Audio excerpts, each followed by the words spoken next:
เมื่อสูงพี่น้องผู้ปันแห้งสื่อข่าวแซนมีเดียของดังเสียงนะครับเนาะเมื่อใดก็แม่นยาในวันที่25เดือนธันวาคม2025นะครับตอนนั้นเนื้อรายการข่าวค่ะตอนในเดียวดังข่าวเงาเกี่ยวกับพี่น้องพ้องซึกมาในดังเทียนเขายังตึกสืบเป็นปางตึกกันไว้หาวแห้งอยู่ในพระดังซึกมันส่งเครื่องบินตึกเอาหมากลงปล่อยเสาวินหันจ้องวันปางตีเมืองต่างนะครับเดี๋ยวดังข่าวเงาลายปางตึกเนื้อเกซึกมาในดังเทียนที่ในจีเวงจอกเมในเซียวก็มาผักตอนปันพี่น้องเขากว่านะครับเนาะเมื่อวันไหนนะครับพองาซึกของสีซึกมันตั้งตึกเพียวซึกประลองเทียนอยู่ดีน่าจีเวงจอกแม่เมืองใต้ปะของหาวแห้งๆอยู่นั่นพระด้านซึกมันไล่ส่งเฮอวินตึกเอาหมากลงปล่อยเสาเทียนและเฮ็ดให้หมากลงตกเสาวิหารจ้องหมุนเจ้าวันปางตีเมืองต่างสิเป็นจีเวงจอกแม่ในเขาดินเนอร์จีเวงจอกแม่นั้นย้อนปางตึกเนอเกซึกมันได้ดังเทียนเขายังตึกขาวแห้งอยู่และในวันที่24เดือนธันวาคม2025ในยามวัยวัน1:08นนั้นเฮอร์มินของสิซึกมันส่งเครื่องวินตึกเอาหมากลงแซน2ปาก50ปองตา2ลูกปล่อยลงสาซึกประลองเทียนเขาและเฮ็ดให้ซิมจ้องและจ้องซุงซ้อมบานปางตีได้ลูกไกวกว่าซ้อมต้องนำนะครับต่อถึงย่านปะเหลียวในก็เจอหิมหอมวันหน้าไอ้ข้านอันยันไกกันในเวงเกียกแม้อ่ำถึง10ลักนั้นงาซึกมันตั้งซึกประลองเทียนDPLA ได้ดัง PDF ตึกสืบเปลี่ยนปางตึกกันหาวแห่งอยู่ในแหล่งข่าวเต้านาซึกก็1ลัดในหนังในเกี่ยวกับในกวนมื้อพื้นที่ก็1ลัดเนี่ยว่ายามวัยวัน1โมงปลายในเฮอมินแก่นไฟตะลำหนึ่งมาปล่อยหมากลงสาตีวันปางตีเตืองยาจ้องกวยกว่าตั้งนำข่าวกัดกะลาเจ้าเสียเขาปั่นเจ้าสร้างเขาข้าไว้ถาวรตั้งค่ะลองตุ้มเตอยากวนเมืองได้ก็มีค่ะตอนหนังจ้องหมุนเจ้าก็อำไว้ยินเปลี่ยนเป้าหมายตั้งการซึกเขาแปดไพ่ซึกในเขาตื้นว่าอำสอนปันลองลู่ซุ้มกวนเมืองและอองตีศาสนาสังเตลงมือว่าในก่อปางตึกก่อตึกเปลี่ยนอยู่เจอหิมวันในข้านันก้วยอันซึกมันเขาใกล้ๆเอาเฮอมินปล่อยหมากใส่ในก่อปอกวนวันปลายเย้าไหนซึกเจอนั่นก็ซ้ำใกล้มือมกอยู่ซ้อมในวันเจอนั่นวันไหนค่ะพอนย้อนมันในเมื่อหนังตีไหลหานอยู่ในขยะญาจากญาขี้โซมันในค่ะเนาะดีน่าจะเป็นเกี่ยวกับแม่ในของสีซึกมันและดังซึกประลองเทียนดังตึกเปลี่ยนปางตึกกันมามีคาราง1เดือนปลายเย้าและเฮ็ดให้คนเมืองน่าจะเป็นเกี่ยวกับแม่หมอก20วันไปโหนับกุนจำ10,000แล้วอันกันเงื่องปลายเพไว้เสตะกวยกาติอยู่ตันเศร้าเฮิรนเยและโคของจอมเนลานันซ้ำถูกญาจุ้มซึกและผู้หลักเขาซอกเตาเอาโคของกว่าซ้ำป้อมกึดเลือสังเสแลเฮ็ดให้คนเมืองอันไหลปลายเพไว้นั้นไม่เจอแทงตั้งหนึ่งอยู่ในเขาเอาคันได้ก็เป็นเงาลายปางตึกนะครับเนาะตีเวงจอกแม่นะครับบางตึกแหนมไปถึงตีในเสตะนะครับพาทางของสิซึกมันไล่ส่งเครื่องบินตึกเมื่อปล่อยหมักสัตว์นะครับเนาะเลอเสนันเกวมก้านะคะพ่องมือก้นปลายเพซึกอำไปจางปอกมือขึ้นเฮือนวันเผาวันมันจะแน่เฮือนเยดีนักนองปิงหลงญายะพอกเตาเอาโคของกว่านะครับย้อนซึกมาในดังเทียนเปลี่ยนปางตึกกันสิแลพ้องก้นเมืองในปื้นตีในนองปิงและดังวันหิมหอมจีวิงเกียวเมไล่ไปเพปางตึกนับโหเฮงอำไปจางปอกมือขึ้นเฮือนนะครับวันเผาวันมันไล่เลื่อนไปยาวและขึ้นเย่ก็ไล่ถูกลักจนและซึกมันเขาอยาพอกสอกต่อเอาโคของซัมปอหมากมือกว่าเสียงสิแลอันกินไล่เจอตื้อไล่อันมีไว้ในจอมในล้านในเฮือนกวนเมืองในพื้นที่ซัมปอมหรือสังไหนกวนเมืองในพื้นที่เขาลัดนี่หนังไหนวานนองปิงลงและวานหิมหอมกำพองนั้นรับซึกมันกุ้มกำไล่ขึ้นยาเสตะก้วยกะต่อถึงเมื่อเดียวในยังอำไปขว้างหากวนเมืองปอกมือขึ้นวานเผาวันมันไล่หูซ้อมหนังไหนกุนมื้อในพื้นที่ก็1ลัดในว่าเฮาคาไล่ปลายออกเฮือนเฮาคาในมีเลนปลายเยาค่ะเผื่อเฮาคาเมื่อเจอด้วยเฮือนเฮาคาแก็บหนึ่งนั้นไล่หันว่าเฮือนเยเฮาคาถูกญาพอกยาสอกเตาคู่ของเนอมันหมากมือลงไว้ค่ะเคยวางญากูเฮือนเขาคู่ของกินของจอมเนอล้านเนอเฮือนจะได้ก่อเอากว่าเสียงหมดเจ้าค่ะซัมป้อมกึดเหลือสังเยาค่ะเงาลายมันห่างหายเหลือได้เขาลัดในหนังไหน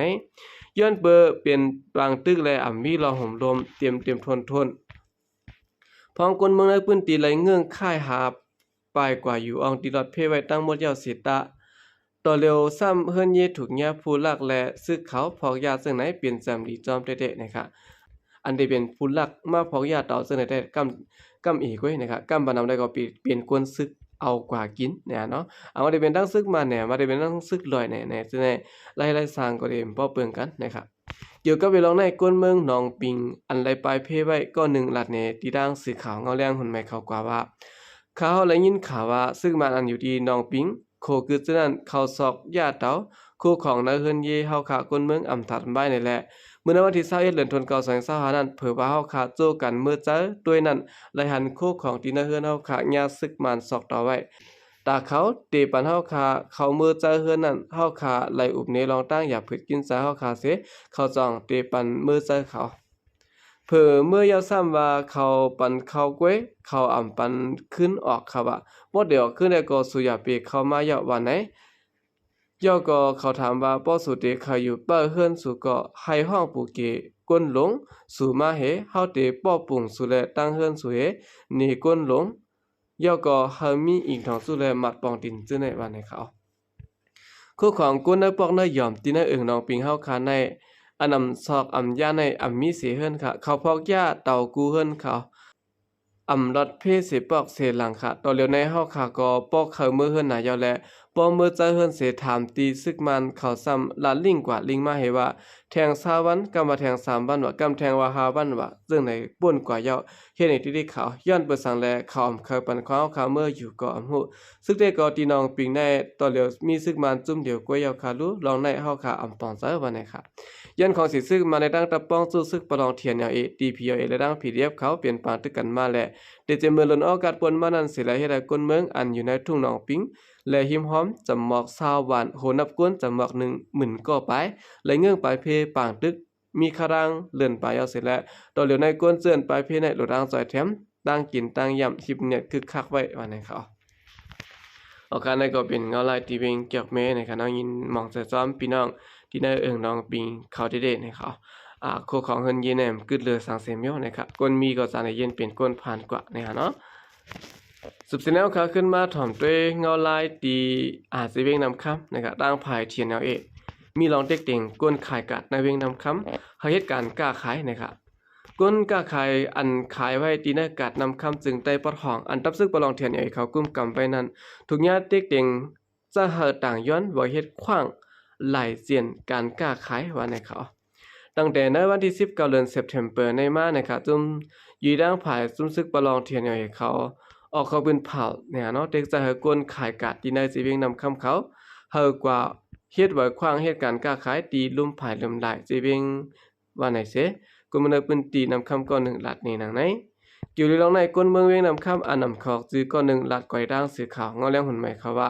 จะยาวขาก้นกล้าขายและแม่เฮงจอกเนี่ยเนาะอันมันเขาห้องว่าเจติเขานั้นละเฮ็ดไว้หลายเจน1ก้อนละ 15,000 แห่งเปียนะครับยันเบิ่มมีเงินตาซื้อและขาดอองตีตาป้ายขายเขาและจังคำลูกเจ้าเสิและฮอนและขายจำเกี่ยว